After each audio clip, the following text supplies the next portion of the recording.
Hello. Hey, Hey, how's it going? nice to see everyone. Hey, good afternoon. Good afternoon. We're going to get started in like 1 minute. I think I have a hard stop right around 2 or just after for prior obligations. So we want to get rolling here.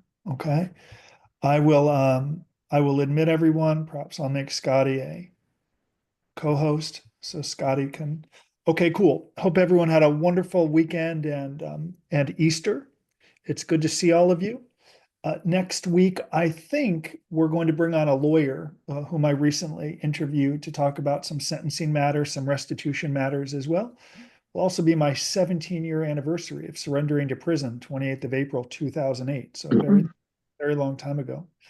So what I wanted to cover today was some specific assets that people in our community should create. And if you create it, we want to ensure it always has the appropriate and right message, right? Because we give away everything and we love when people try to do it on their own. And if you do, it has to have the appropriate message, or else you could be better off doing nothing at all. So let's ensure you have the right message.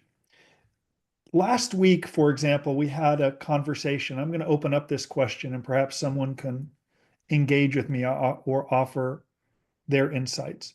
I had a conversation with someone in our community and their lawyer. It's a fine lawyer. I don't really have any problems with the lawyer. The lawyer liked the narrative, something that our team helped create. But the lawyer was kind of like, it should have this, it should have this, it should have what he did in the community, it should have um, kind of all these great things he did. So, based on everything we've given away and we've created, we I would love to hear from you. What makes up a good narrative? So I know I've seen people in this community who have worked with our team or may try to do it on their own, who have created a narrative. That is a valuable asset. Can someone tell me what makes up a good narrative? Why is it an important asset? Can anyone tell me?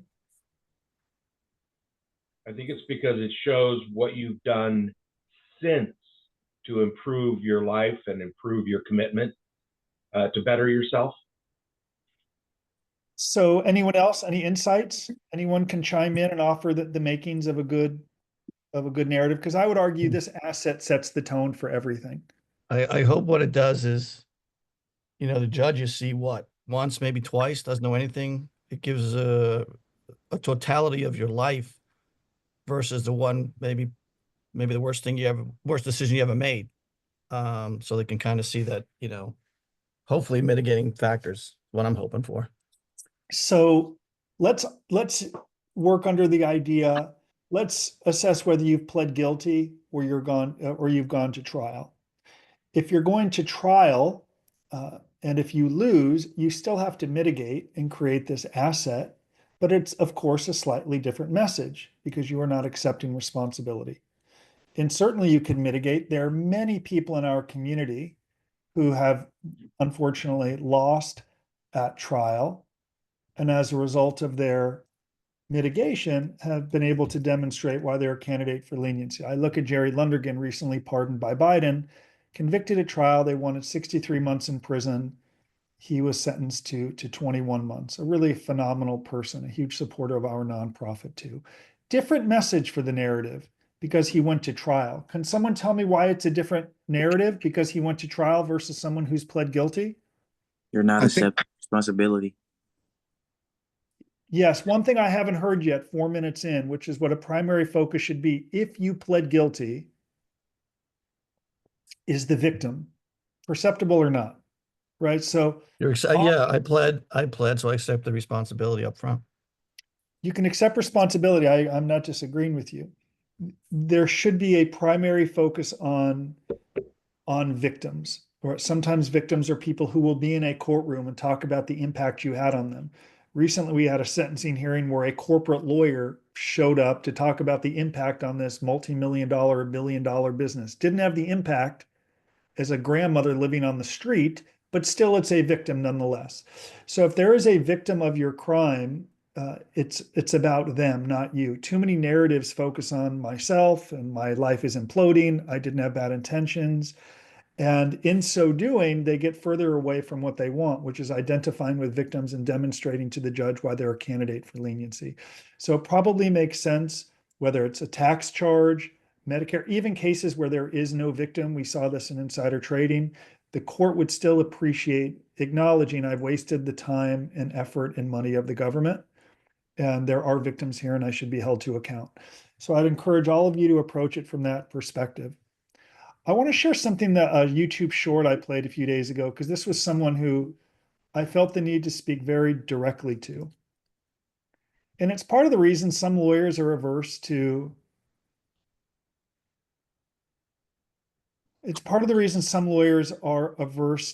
one moment, it's so frustrating. Whenever I go to my YouTube, it goes to the wrong one. Bear with me for a second.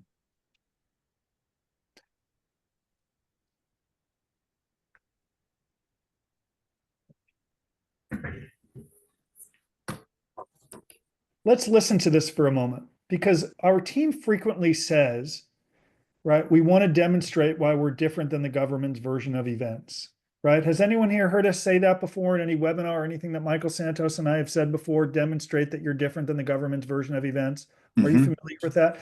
But let me tell you where you're kind of stronger, okay? If you acknowledge perhaps that some of the government's version of events are actually correct, that requires hard work and introspection. And the earlier you can start doing that, the better. And I'll touch on that at the end. So Michael interviewed Judge Bennett, and Judge Bennett said, I'm open to listening to an offender's version of events, their conduct statement. Oftentimes it's more plausible than the government or the defense attorney, but it better be backed by evidence. A federal judge said that to my partner, Michael Santos. The problem is, in this idea of demonstrating why you're different than the government's version of events, a lot of it comes off as nonsense. It's just not believable. I'll give you an example. 3 weeks ago, spoke with someone new in our community and a lawyer that I like. And the lawyer is trying to sell this idea that his conduct was out of character. I said, this went on for like 9 years. What the hell is out of character about it? Help me understand that. How are you going to sell that to a judge? Is that honest or authentic? For 9 years, he stole. What the hell? What? Well, you're right. Maybe 9 years isn't out of character. No, perhaps like Judge Wilson, my judge said at a sentencing hearing, maybe it is his character. And let's at least own and acknowledge that and express what he'll do differently moving forward. That is an honest message. Part of the reason people get longer sentences when the offense conduct goes on for a lengthy period of time rather than something that's out of character once or twice. One of the first questions the government will ask is, how long did the scheme go on? It speaks to intent. If you did something and you knew that it was wrong, was it once or did it continue? These are things you got to develop if you're going to create an effective asset. So again, I would just continue to stress that all of you should do exactly what federal judges tell us to do. Whether you do it or not is up to you. We interview them for a reason.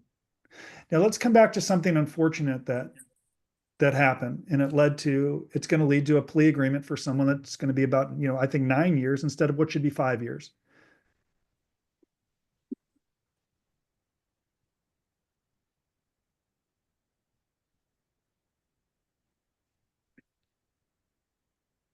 Please stop saying that it's gray. I'm begging you to stop saying that it's gray. I spoke so directly to a defendant yesterday, it might have cost me the business, but he's better for it. On the call, he's like, what I did was sort of gray. No, it's black and white, and we broke the law. If you believe that it's gray, you are unable to tell your story to stakeholders like a lawyer or probation officer. And in so doing, you get further from what you want, a better outcome. On the call, he also said, I need to show why I'm totally different than the government's version of events. It's like, no, if you plead guilty, which you will, some of their version of events are correct. You engaged in fraud, hurt people, and the consequences for them are life-changing. Do you disagree with that? As a defendant, if you're going to create on your own, it has to have the appropriate message. It ain't gray. If some of what you did aligns with the government's version of events, acknowledge that, and then get into the nuances of why you're a candidate for leniency. Okay. So here's how I'll kind of wrap up 10 minutes in, arguably the most important asset that you should write or create. It's this life story. And the earlier, the better. It's stunning to me how many people reach out and say they need to do it, and weeks later they don't. There's always some reason. It's astounding to me. Shocking. And then they flip out when they get a bad plea agreement, or the proffer agreement is ripped up, or the plea agreement sucks. Whatever. Shocking to me, including some people on this call who know they need to do it and they don't. Your choice, your life. So the earlier you create it with the right message, it then gives you a chance to become authentic and begin to follow through on some of the commitments that you make. I shared a short recently where I was filming in Dallas on the way to Tampa, and I interacted with a federal judge, and I said, "What is a red flag for sentencing?" She said, "Defendants will speak clearly, it will be articulate, but I may only see them once or twice." Clearly someone watched that video, and I don't know if they're just telling me what I want to hear if there's no evidence or documentation behind it. It just sounds good, and they're doing it for me, not because of me. That's how she feels about volunteer work too. They're doing it for me, not because of me. So I'd embrace that. So I'd create it with a good message. If part of your conduct aligns with the government's version of events, I would own it. I would focus on victims. The further away from a sentencing hearing you write it, the better, because then it gives you time to build a record. And if any of you have yet to sit for the probation interview, of course, that is a golden opportunity, a phenomenal opportunity to influence the probation officer. Why? Because that probation officer is going to make a recommendation to your judge how long you will serve in prison. So avoid sounding defensive, evasive, focusing on yourself. And I'll wrap this up with what I said a few minutes ago. Do you think a narrative, as I argued with this lawyer, I shouldn't say argued, it was a good, healthy conversation, and it's very subjective. One lawyer will tell you to go to trial, another will tell you to plead guilty. Fine. Should the narrative include all the great stuff you do? Like what should be in there besides identifying with victims? Can anyone tell me? Like what should be in there? Anyone know? Like, what should be in there? I identify with victims. I'll never do it again, Your Honor. Show me leniency. Is that the narrative? I mean, you could do that right now. Like what should be in there? What you've learned since you've pled guilty or since you've admitted to your guilt? Yes. So I think there should be some static information there, right? Someone in our community was very honest recently that he went to his guilty plea. And the judge basically said to him, "I just sentenced someone to 20 years in prison for dealing meth, and I have more sympathy for them. They didn't really have an excuse to be here with their background in life. Their parents were in prison. It was a whole shtick. And you don't really have that excuse. Privilege, money, opportunity, education, resources, knew better. I'm going to hold you to a different standard." And it's like, did you just basically say someone who got sentenced to 20 years for dealing meth is better than me? Kinda. So here's the point. We want you to be really authentic. The value of attending these sentencing hearings, of which we've attended so many, is listening to what judges tell us. And it was Judge Christine Hall in Connecticut who said, "I appreciate you either acknowledging you had resources and opportunity and education because you took the words out of my mouth.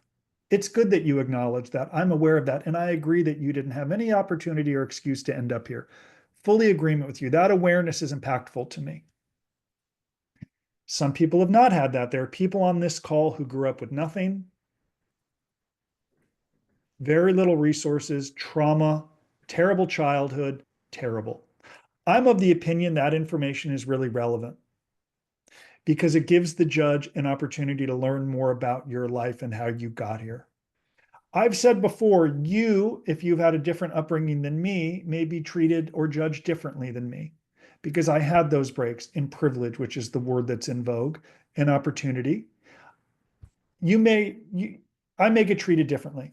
But if they all see us the same way as an entitled, greedy, white-collar defendant who exploited others for your own gain, you're lacking what separates you, perhaps a differing background, which is a mitigating factor.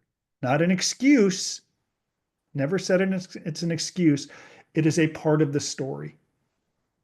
So I'd encourage all of you, if the goal is a shorter sentence and more liberty, whether you do it with our team or on your own, to stop saying, yes, that's a great idea. I want to create it. The further away from sentencing, the better. Then weeks go by and you haven't done it. You can't then tell me you want a better outcome. And I speak directly because I'm 50, 17 years next week, I'll have gone to prison. I've heard every imaginable story, everything you can imagine, and everyone has a sense of regret. I wish I'd have started sooner. But you saw the interview with the judge 2 years ago. What do you mean sooner? What have you been doing for 2 years? Let's continue.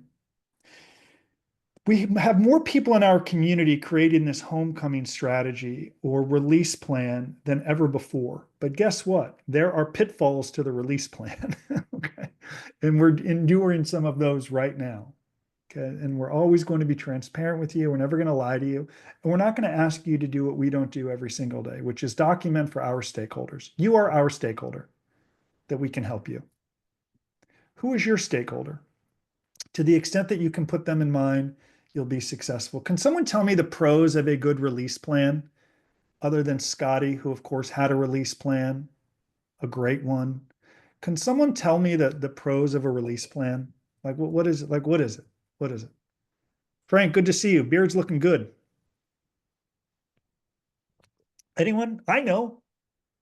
What are the pros of a good release plan? Can anyone tell me? This is a workshop where I'm sick, I got a cold, I'm overcoming, and I'm grumpy today, according to my kids. I want to teach, though. I'm never going to cancel this webinar because I'm sick. What's the pros of a good release plan? Why did Michael Santos... Where you're going to live, maybe what you're going to do, what type of job you'll do, things like that. What and else? if you have to pay restitution, what's your plan for that? So what else? What else? I'd agree with that. I don't disagree with that. What is a good release plan? What does a good release plan do?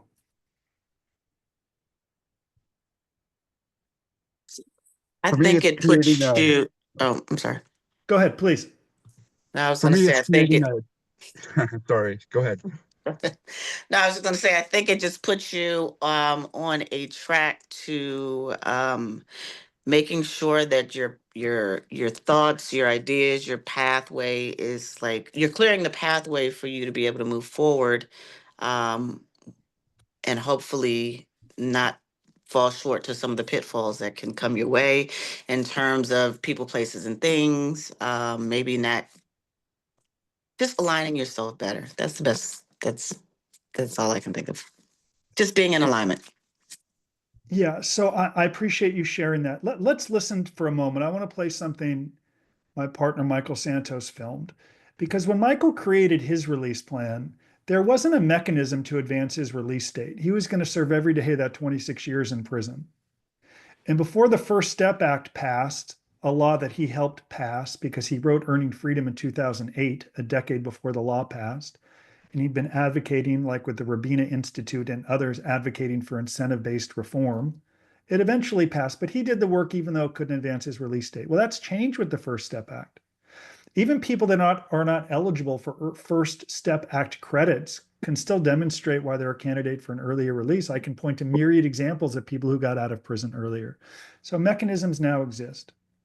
The value of a well thought through release plan is it lays out a vision of what you'll do moving forward.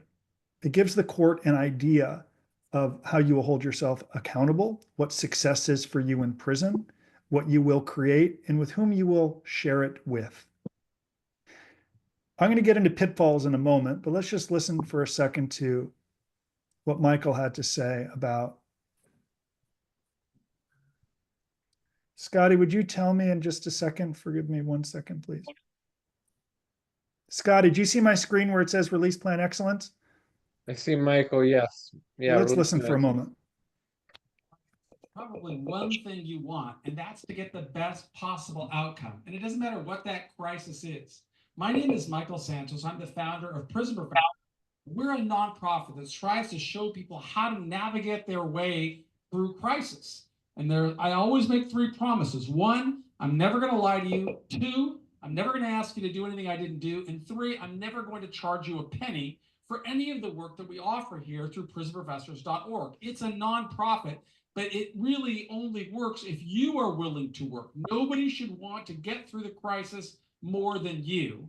And if you want to get through a crisis, you need to be the CEO of your life.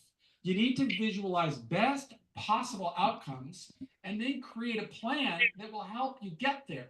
One of the things that we teach in our program is the importance of a release plan. A release plan is exactly what I describe when I say to be the CEO of your life, you need to develop a plan. You need to put priorities in place, and you need to develop tools, tactics, and resources that will accelerate the plan. And again, to demonstrate, I don't ask you to do anything I didn't do. I'm going to share my screen. This is the website at prisonprofessors.org. And if you scroll through it, you kind of see how does somebody go from being in a crisis to being in control of his life. And I demonstrate that through all the books that I wrote. But if you go up to the top, the main menu, you will see something there called Founders Page. And the Founders Page is specifically to help you see I'm not asking you to do anything that I didn't do.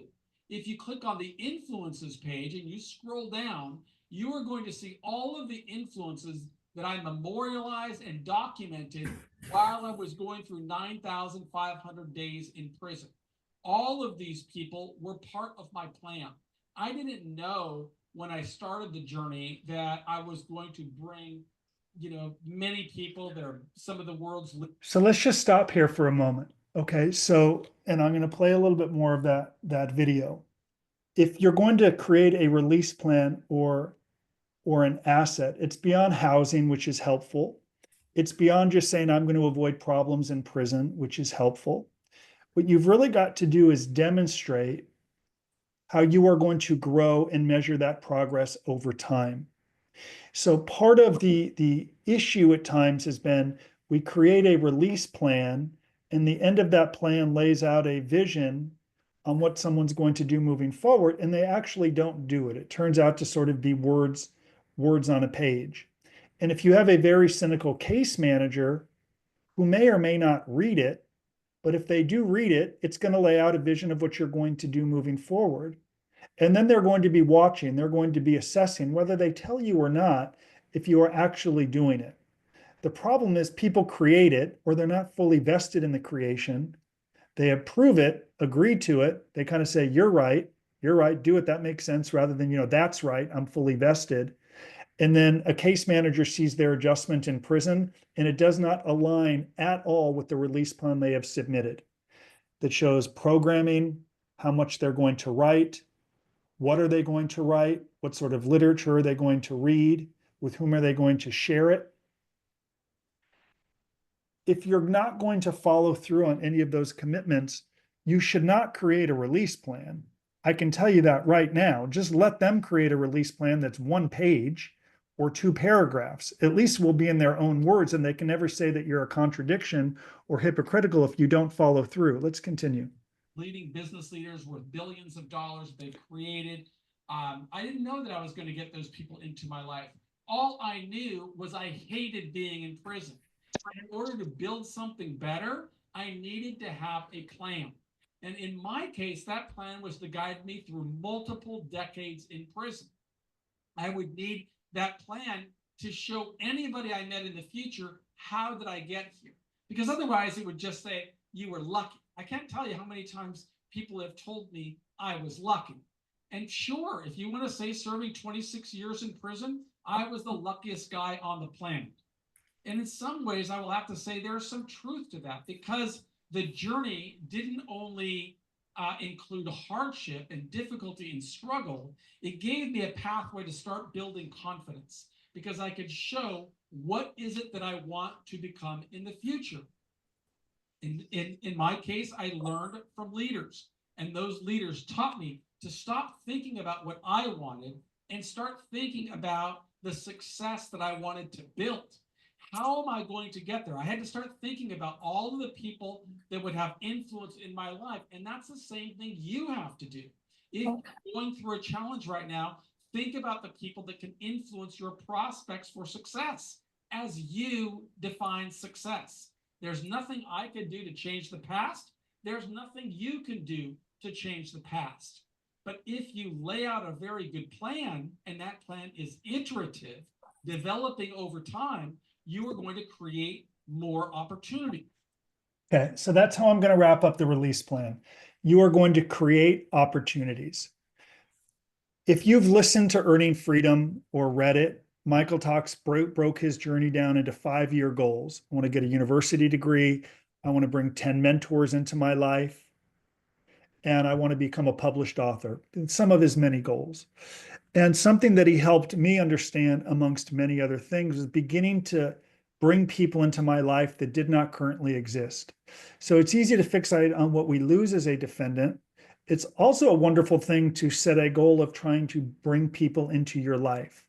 So, for example, when I was in prison, Michael encouraged me to reach out to some pretrial services officers. Many of you have been on pretrial. You're on pretrial.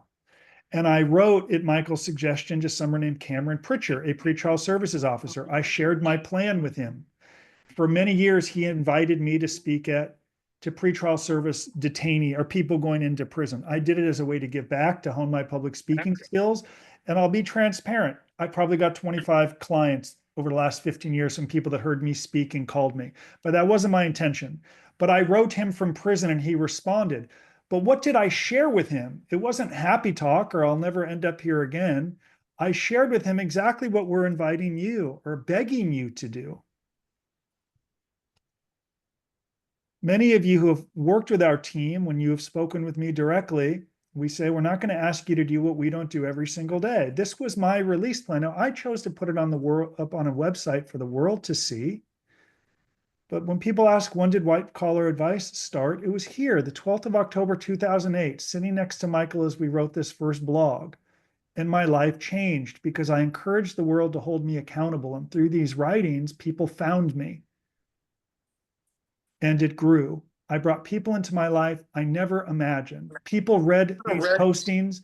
I never imagined in a million years I would have a mentor like Michael or Frank Abagnale from Catch Me If You Can, phenomenal movie. Read every one of my blogs in prison, called me when I came home from prison. He said, you're one of the few, my friend, one of the few to do what? To let this experience through prison become an asset. And I admire you for it. You help people, you help yourself. Don't forget, whatever anybody says about you, you'll always have your family wishing you success. You never know who's going to read it or come across it. But if you don't put it out there for the world to see and hold you accountable, it's just words on a paper. Don't do it. Now, I will say a couple of red flags we see at times. If you write that you have a job and there's no evidence behind it, you look stupid. Right? I'm just going to speak really directly. People say they have a business they're going to return to, opportunities exist. The probation officer investigates, nothing. Says you have no skill set to do this, nothing. No network. What are you telling me? No experience, no education. It's akin to people that go to sentencing hearings that say they're going to do something if they get probation. And the judge is like, do you think I'm insane? If you were going to do it, you would have started. So don't say that you have a job lined up or you're going to do something if there's no evidence behind it. It's just going to make matters worse. But we see that a lot. And try to avoid a lot of the cliches. I didn't mean to do it. I'll never do it again. Hold me accountable. What does accountability even mean? It means you say you're going to do something and you do it. Okay, so that's the second thing I wanted to cover. In fact, let me share one more YouTube short video and I'll address something I touched on a few minutes ago about should you sell all the great stuff that you do? Talk about how awesome and fantastic you are. Let's listen to this video I filmed a few days ago. Of course, it was 65 degrees in California, so I needed a beanie on. Hold on one second. I get very cold very quickly. So I put this up a couple days ago. Let's listen to this.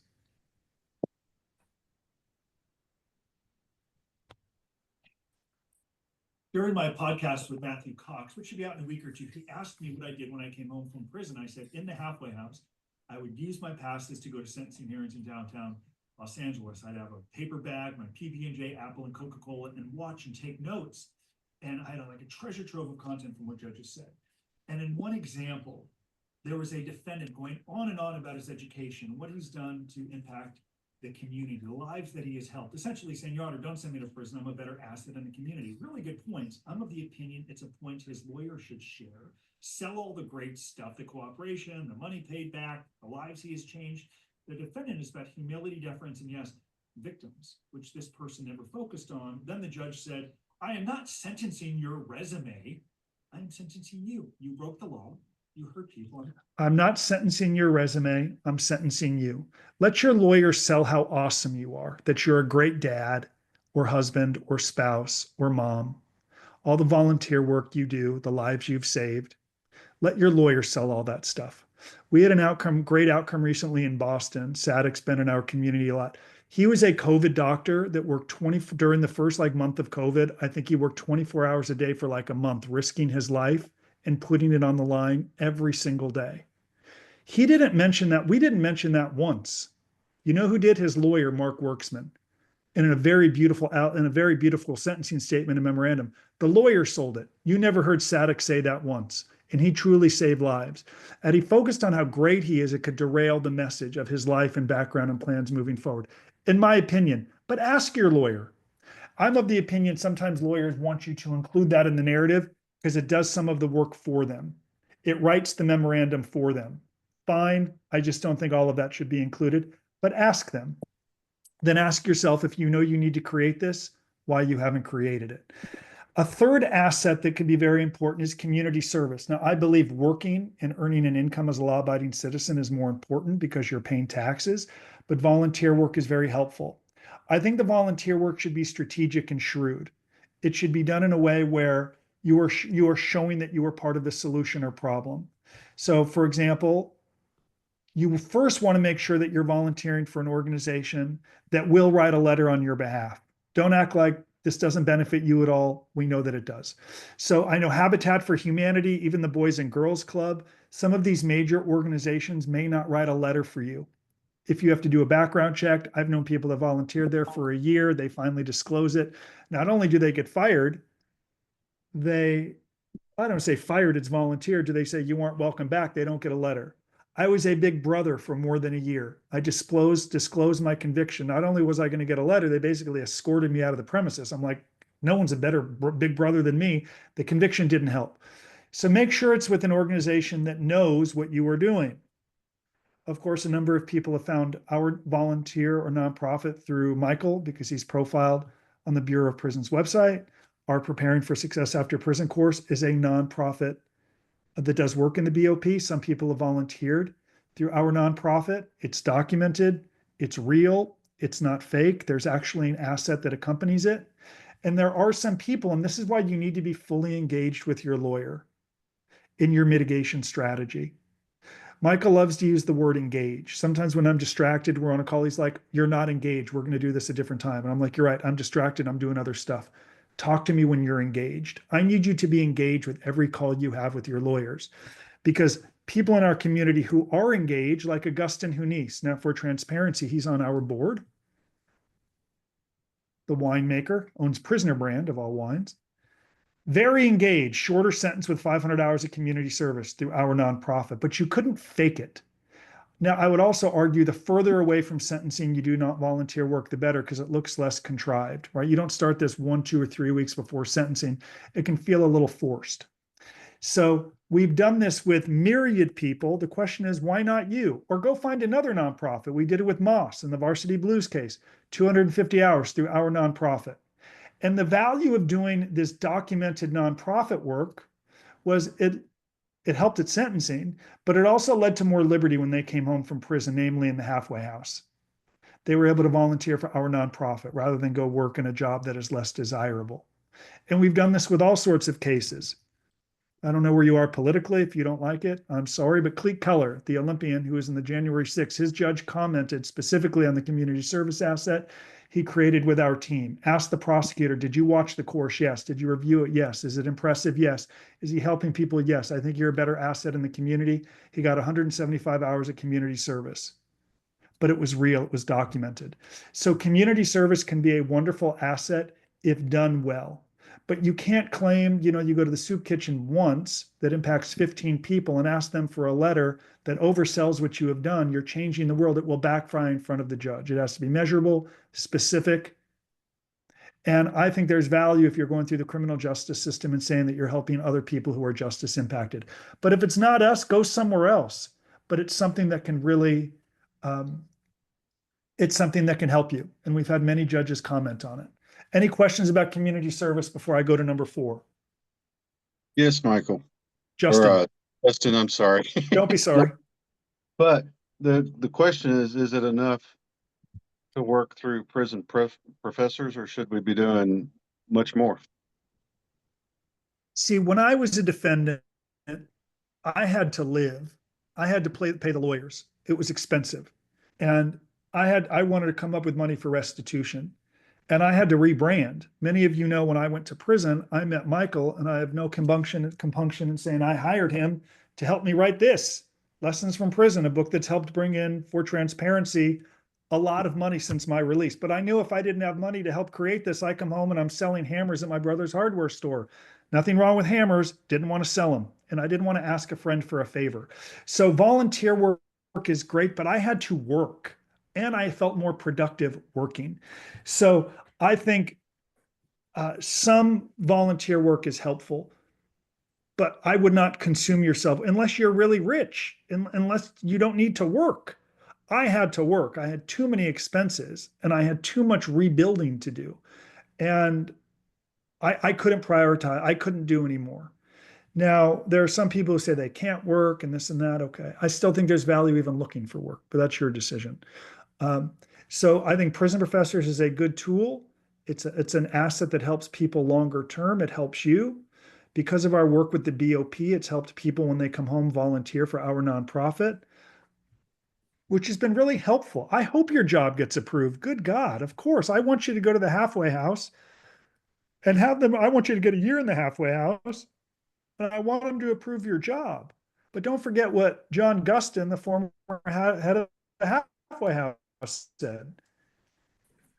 You need a clearly thought through plan on what it is you're going to do, the job you have, the opportunity in front of you, what you'll make. Do you have a skill set? Do you have experience? Do you have education in that space? Is it a proven? Do you have a business plan? Like case managers, they want the documentation, not promises, right? You hear this directly from John. So provide a release plan with documents, history of good behavior, show progress over time, not just before your release, which is what people, kind of tend to do. I use the analogy, I love my kids, but sometimes like they behave poorly, and 10 minutes before bed, they behave well. Like we have TV now. I'm like, what about the prior 11 hours? Same thing here. You can't waste the first 18 months of your prison term in a month before claim to get it together. And you can't undo that, which is why the best day to start is today. The second best day, it's time. So Justin, really quickly, I have a question for you. So I'm a mother of a son who is incarcerated. This is not his first bid. This is we'll say second or third bid now. Unfortunately, he was shot prior to going to prison, and he had just gotten out. So it's a whole story behind it. Long story short, he was injured in prison. He was moved to another prison. He's now in Kentucky. Unfortunately, there are no programs. He's 26. There are no programs there. He seems like he's getting there's just no help. Like nobody's there to help. They're always on lockdown. I don't get to talk to him often because he is always on lockdown. So he doesn't get to call. I can write him, but I think in a case like mine, it makes it a lot harder to try to put these pieces together and to help him create a path where he can become an asset, and he can tell the judge, hey, I'm a really smart guy. I did this prior to getting locked up, but this is where I am now. And in prison, I didn't get to I don't have anything to show for it. So it's like, where do I begin? I guess that's kind of why I reached out looking for help at this point. And it's funny that you are mentioning this now because I don't know where to go. I appreciate I don't know how to help him. So all I can say is he able to receive books? Yes, I do believe I can send books from Amazon. I do believe I can. So we'll pay for it. I won't send it. The nonprofit will. Okay. So part of what our nonprofit, what I would encourage him to do, he's not going to learn anything from my 1 year in a minimum security camp. It was nothing. But what he can do is learn from the 26 years that Michael Santos served. So what I'd encourage you to do, if you want to just send it right here in the chat, I'm going to copy and paste it to Roman on my team. We will will. send him at our expense Earning Freedom, which chronicles Michael's 26 years through prison. Many people on this webinar have read it. He wrote the book Okay. alongside me. It's a great book. It will help your son conquer this experience as it helped with Michael. And Then what, I would go to prisonprofessors.org. All of you should. And I would Okay. probably put in your email address and get Michael's updates, because Michael produces really, really good stuff. The I will best. absolutely do that. But Everything. I'm sorry, really quick. I'm sorry, really quickly. Within the chat, what did you say you wanted me to put in I the need chat? his Or name. I need his Okay. name, his registration number, and his mail-in Okay. address. And Roman on our Got team it. through the nonprofit is going to send him Earning Freedom. Then when you speak with him, Okay. say, hey, I'd encourage you to write a book report about that book. Then, as I'll talk about later on this webinar, you Okay. can put it up on Prison Professor Talent. Everything I wrote in prison, there wasn't even email then. So when people say to me, oh, there's no email, it's like, there was no email when I did it. There was no email when Michael did it. Email now is a Okay. luxury that many people didn't have. So Absolutely. we should send him the book, Okay. but then you should ask him, what did you learn from the book? How will the book help you? Okay. What will happen moving forward? Write something and then we'll put it up on his talent profile. That's how you go from, I mean, Michael served a year in the hole. And when people, everyone, no one can be like Michael. He'll say, everyone can be like, I just chose to work. Michael was in the hole for a year. He'd run in place. He would do push-ups. He would read. He would write, even in isolation. It can be done. We'll send him the book. I just need his mail-in address. Thank you very much And for don't that forget, it's information. just words on a paper. If you send I me, know. if I read Tiger Woods' golf book, I'm not going to hit a golf ball like Tiger Woods. It's Right. the daily implementation, 20 minutes a day, 30 minutes a day. That's how you can hold him accountable. Okay. Thank you so much. I appreciate that. I'm sending it to you now. Let's go to the fourth one, which is letters of support. Okay. These are valuable assets you can use through sentencing and your release plan and trying to keep a license, coming home, trying to raise money. But it's essential that you are continually updating the letters. Just make sure none of them enable your conduct. A lot of letters say he shouldn't go to prison. The sentences are too long. People don't know what to write. Does everyone know what should be in a character reference letter? Anyone? Who should write them? John, Go well, ahead. your pastor can write one, your community leaders can write one, your employees or your employer can write one, your friends, That's right. people like that. Anyone that can speak to your character when you get a letter. They shouldn't be templated. It shouldn't have a lot of the same repetitive language.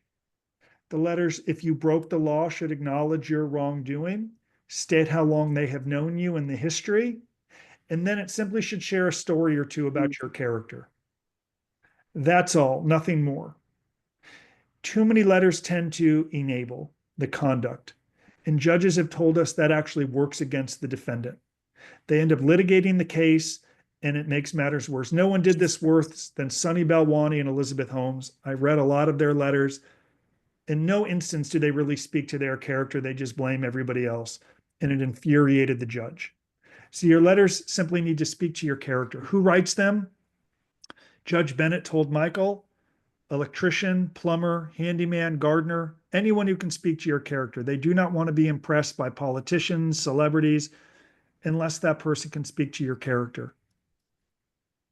Number 5, any questions on that? Okay. Number 5. Justin, I'm sorry, on the character letters, what's the best way to reach out to someone? I mean, I just pled. Some of my friends know, others don't. I'm like, hey, how do you reach out? What's the best way? Just face to face, or how would you go about that? We have a course on character reference letters that cover that. We give it away where I cover that in some. You just call and say, you should be nurturing the relationship. You just don't want to call someone out of the blue. Hey, I'm in trouble. I need your help. Very off-putting. So, but if people reach out to you, say, I need your help. The government convicted me, or I pled guilty. I made bad decisions, or I don't agree with the government's version of events. I'm going to appeal, but I'm asking for people to write letters that speak to my character. Will you help me? Sure or no. Many people won't know what to write or what to say. You can give them some guidance, but you should be nurturing relationships, and then you call people and ask them for guidance. You ask them for help. I just don't like templated stuff, especially in the age of AI. I spoke with a judge. She's like, AI, ChatGPT, my God. It's all made up, brighter future, reintegration, readiness for reentry. The courts, they got analyzers, it's making matters worse for people. You need authentic stuff. This judge was hilarious. I would have bribed her, but that would have been a crime. She won't come on the YouTube channel until she retires. She's hilarious about the AI stuff. The way she described it was like a Jewish mother, and she's not Jewish, but it was the way my mother would have described it. Very, very funny. So you can embrace that. You can get lazy and have a computer do it for you in 3 seconds. It's going to see right through it. They're going to eat you alive. And worse, you haven't really nurtured the relationship or tried. You haven't honed the knowledge. So I encourage you to be nurturing relationships and tell people, I need help. I'm in crisis. I'd be grateful for your support. Great. How can I help you? Cool. That's what you need to do. Any questions on that? Okay. Many of you at some point are going to prepare for or may want a compassionate release from prison. And there are some people in our community who have benefited from a compassionate release. And can anyone talk about what that is or why someone could ultimately get a compassionate release? Well, what does that mean? Like, what's the criteria for that? Joseph, you were in a medical prison, right? Any dudes there in that medical spot get compassionate releases? How'd they do it? If you want to unmute yourself. Yeah, good afternoon, Justin. Hi, everyone.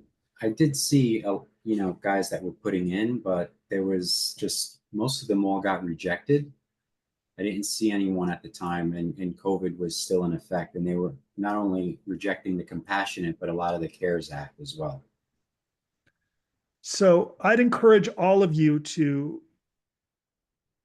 if you're going to make a request to the Bureau of Prisons or the court, you're probably stronger if you have, evidence and a real record behind it. No different than a pardon, perhaps other than Trump, who will pardon you if you give him a nice tweet. In fact, it's probably, everyone should test that. Let's say something nice about him in a tweet. You may get a pardon this afternoon. I don't know. So, but for most people, it's different, right? You build a record over time. So someone like John, who had real health issues, let me be clear, but he also documented and created assets through his talent profile. You can't fake these assets, his release plan, his book reports. So if a judge is contemplating a compassionate release, the judge would probably consider, is this guy at risk to the community? If I let this dude out, even though there could be some health issues, is he at risk to the community to reoffend? It's the reason some people who are really sick will never be released from prison because the court deems them a bad dude. So you are probably stronger if you have health issues and you're looking to file a compassionate release, or if you think you are extraordinary and compelling because of the First Step Act. It probably makes sense, rather than just spend money on a release the judge will deny, that you invest the time to build a record. So when they review your record, they can say, damn, not only does he unfortunately have some health issues, in spite of those health issues, look at what he's doing. He's productive in prison. He's documenting his journey. He is creating assets. Are you stronger if you go in to meet with a case manager and you say, I'd love it. Here's my URL. Hold me accountable. Share it with the judge. The problem is when I speak with people, everyone loves that. Oh, it's such a great idea. That is a phenomenal idea. That is incredible. And then like a week later, I'll be like, did you start? No, I'm going to get around to it. My lawyer's going to write a letter. He's going to send to the warden. It's like, well, what's the letter from the lawyer going to say? Well, how does that get you closer to success? Oh, you don't really want to do the work. You don't want to be John Delali. Let's own that. When I was in Florida, several families drove to see me, one from Destin, Florida. Said they were going to do everything. We can do this, we can do that. A week and a half later, it's not, well, we're waiting to hear back from my lawyer. It's not leading, it's not being the CEO of your own life. Ryan Patterson recently went to prison. He's writing. You'll see many more coming up, book reports, blogs, and we have this new testimonial function. Are you stronger, any of you, if you go meet with your case manager and they review your URL? Ryan is a role model, industry partner.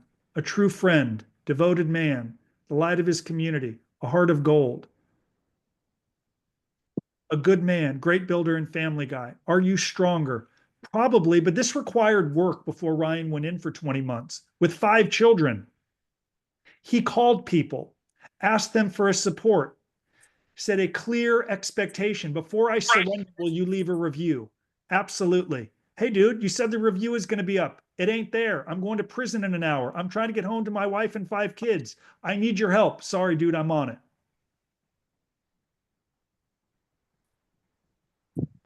These assets are only good if you use them. They're only good if you say you're going to follow through on them. And I will tell you, it's very hard. I couldn't do it. I needed help. I sat alongside Michael every day and he guided me. I couldn't do it. If you need help, we're giving it to you. We're helping you understand what to create. You can't tell me that you want to do everything possible to get a better outcome and then days and weeks go by and you haven't actually done it. You can't tell me that. Which leads to a couple other assets we're going to share before we wrap it up as we touch on compassionate release. I want to reaffirm the importance of this prison professor talent profile because it gives you an opportunity to build your way out of that prison and share progress with people. You can do it on talent, which is what I would do because it's free and we have a nonprofit that supports it, that allows you to put up your copy. But there should be real takeaway to these workshops. Today's the 21st. Within 1 week, can you create your profile? Put up some copy? Even if you haven't been sentenced yet, or it's high profile and it's anonymous, put up an anonymous name. Micah likes to say that Mark Twain's real name wasn't Mark Twain. Use a different name. I don't care. You're writing for a stakeholder, a judge, a probation officer. How many reviews can you get up in a week? How many testimonials can you get up in a week? We want to work and help with believers, right? That you believe this works. You believe these efforts will pay off. I'm a believer. It changed my life and I asked for help. You got to be a believer, or else on days that it gets hard, you're just going to quit. It's that simple. That's all. You got to believe this will pay off. I believe it will pay off. Even if you get a guideline sentence. One of the last things that I'll share that you can disclose through your talent profile is a weekly progress tracker or journal. It's a very effective asset for you to build, right? You can do it every day. And the beauty is you don't have to put all of it online for the world to see. In my office, many of you can see I have a journal there that none of you will ever read other than my wife and kids. There's value in writing some stuff from prison I don't want any of you to read. But I know for me, it was cathartic and healthy to do some writing every day, even if some of what I wrote was absolutely effing insane and crazy. But at the time, it felt right. And if you can journal every day or weekly, then you position then that's how you learn. That's how you know when to pivot, right? So Scotty, maybe I'll touch on you for a moment before we wrap up here. Scotty, you did what? It was a weekly newsletter from Leavenworth? Yes, a weekly newsletter. And I presume you did some writing every day, and then what did that compile itself into like a newsletter? Yeah, I would write a little bit, you see things and I'd go and I'd get on the computer and you could draft just like a regular email and I would write what I saw and just kind of give myself some bullet points on what I was going to write by the end of the week. And the big thing that I was really proud about is I said I was going to do it every week and I did. And that's the part I see a lot of people say, oh, I'm going to do it every day or I'm going to do it, once a week. If you're going to be honest with yourself about what you can do or what you're capable of. Writing every day, that's going to be tough.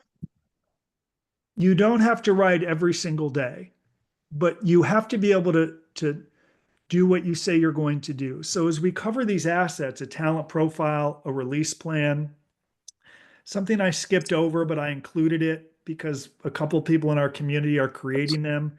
The lawyers really want sentencing videos because they're going in front of judges where they believe the sentencing video will impact them.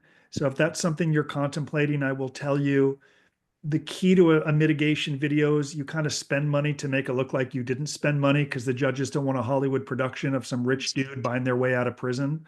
So frankly, some of the best videos I've done are frankly with an iPhone, kind of like I do my YouTube shorts. You pull it out, talk, you kind of marry it together and you build a little vision of you and some people speaking on your behalf, especially if people don't speak at your sentencing or can't attend. So a few people are inquiring about mitigation videos. They're an asset, but again, they need to focus on the person watching it, which is a judge. So we have narratives, we have release plans, we have talent profile, we have community service work, we have letters, compassionate release, journaling, building assets. And the earlier you begin to build, the more easily you're going to be able to overcome inevitable cynicism, which leads to the final video I want to share with you. And then I did some writing and I'm going to get this out to our community next week. Let me play one more video for you so you can fully understand the way a judge thinks. I referenced it earlier, but let's hear it again.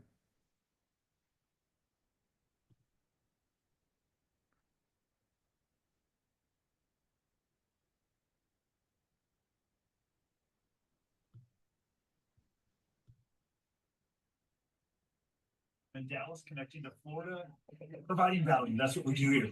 So I interacted with a federal judge at a work event and I said, can I interview you on my YouTube channel? She said, no, when I'm retired. Yes, I said, well, I have you. Can you give me like one red flag? I want to teach. She said, red flag for what? I said, for sentencing, what mistakes defendants make? She's like, look, I may only see a defendant once or twice. And oftentimes if I see that defendant one time, they may make an articulate sentencing statement that says all of the right things. The problem is I don't have like the record or the evidence to know if they're being sincere or if they're just reading words off of a page. So I want all of you to embrace this idea that regardless of where you are in the process, you should be creating and building and sharing these assets with a cynical judge. It was Chris Maloney in a YouTube video who told us all evidence and documentation should come from the. In fact, let's hear that one more time as we wrap up, because I know anyone who's spoken with me or done a sales call with me, I play it every single time. Hold on one second. I play it every single time, which is why I tell people our sales stick is very clear. I would just do what federal judges tell you to do, whether you do it with our team or on your own. Anyone who's ever spoken with me has heard this. I'm going to play it one more time, and that's how I'll wrap up the interview, presuming we don't have any questions. This is for the people who say they want to begin and who say it makes perfect sense. I'm all in. And weeks later, they haven't actually done anything while they're waiting for their lawyer to call them back. I'm thinking of you when I film this. Trial stage provides that information to the officer. And we're able to put together for the judge a real clear picture of who this individual is, their strengths, their weaknesses, maybe how they felt about the crime itself, remorse, what they're looking to do to make their life better. And that also, as you know, the pre-sentence report follows the individual through their time in custody. They receive a custodial sentence. That's going to be the document the Bureau of Prisons uses for a variety of things, whether it's designation, whether it's whatever type of programming they might receive while in the institution, what their classification level is going to be is dependent on the pre-sentence investigation. So once again, the more that the individual can give us. How many of you have done a call with me and I stop it right there? The more the individual can give us, that is you. So I beg all of you, as we reach 2 o'clock, consider what asset have you created? What should you be creating? And what is the next right step for you? And if you do that, I'm of the opinion you get better outcomes. Not just at sentencing, but long past sentencing, right? Michael encouraged me to embrace this idea that you're doing work today that might not help you for 2 years or 3 years or 5 years or 10 years. He did it for 26 years. And people, as he said earlier, they attribute his success to luck. I'm doing some writing. This is the last thing I'll share. I'll have all of them up next week. I wrote a series of blogs based on like a mitigation workbook that we created, but I've just found that people don't read to the degree that they did. If anyone wants to read it, we're happy to send it to you. If you can see can you see my screen, Scotty, where it says, okay, so this is a book that we wrote, but people just don't read to the degree they did. So what I did is I'm taking this book that Michael wrote 4 or 5 years ago. It's all still applicable. And I'm breaking it out into easier to digest copy. And you're going to start to have these come out, next week. And what we think it takes to prepare for effective sentencing hearings, and by asking really good questions. Like, I've been to a sentencing hearing where the judge says, well, you say you believe in family and faith and accountability, but I don't see any of that from you. Like, so where is it? It sounds great, but their calendar doesn't show any of it. I see nothing here that says you're a man of faith, service, or accountability. You're just telling me what I want to hear, right? It's like, damn, that didn't go as I thought. Ooh. So as we wrote here, if you value faith, show what you're studying. If you value helping others, show the hours you've served. If you value self-awareness, show what you've written, what you've learned, and how you're changing. That's what it takes to mitigate, as we see it. If you feel differently, you should tell us. To the copy of the book, yes, I'm happy to send it. When I put out the replay to this book, to this webinar, I'll include the mitigation workbook. It's a freaking great, great, great, great book. With a guideline of 30 to 37 months, yes, but this should help, right? Whatever the guidelines are, I don't think you're in our community to get a guideline sentence, right? Judge Boo told us the guidelines are just numbers on a chart. It does not reflect the humanity of the defendant. How then do you get a below guideline sentence? You mitigate, you create, you influence, you create early, you show progress, you hold yourself accountable. You live as Michael teaches, the straight A guide. That's how. It's 2:02. Are there any other questions? All right, next week, I believe I'm going to interview a lawyer. Can't believe it will be my 17-year anniversary of surrendering to prison. My God, it's been a long, long time. I speak directly because we care and we want all of you to get better outcomes, and we can learn as much from the horrific as the good. We get a lot of horrific phone calls from people who knew what to do and they didn't do it. And when you ask why, there was always something popped up, waiting for the lawyer to call, there's no perfect day. You don't wait for a lawyer or someone to call to take control of your own life. That's how we see it, but we defer to you. Thank you all so much for being in our community. We're incredibly grateful. I'll get this replay out tomorrow. Our newsletter is going to be coming out every Thursday instead of Friday, and I'm very grateful for all of you who are taking the time to read it and finding value in it. I'm enjoying the writing. Okay, guys, that is a wrap, unless there's any other questions. Thanks. Have a great week, guys. I will see you next Monday. Bye-bye. Thank you. You're welcome. Thank you. Bye-bye. You're welcome.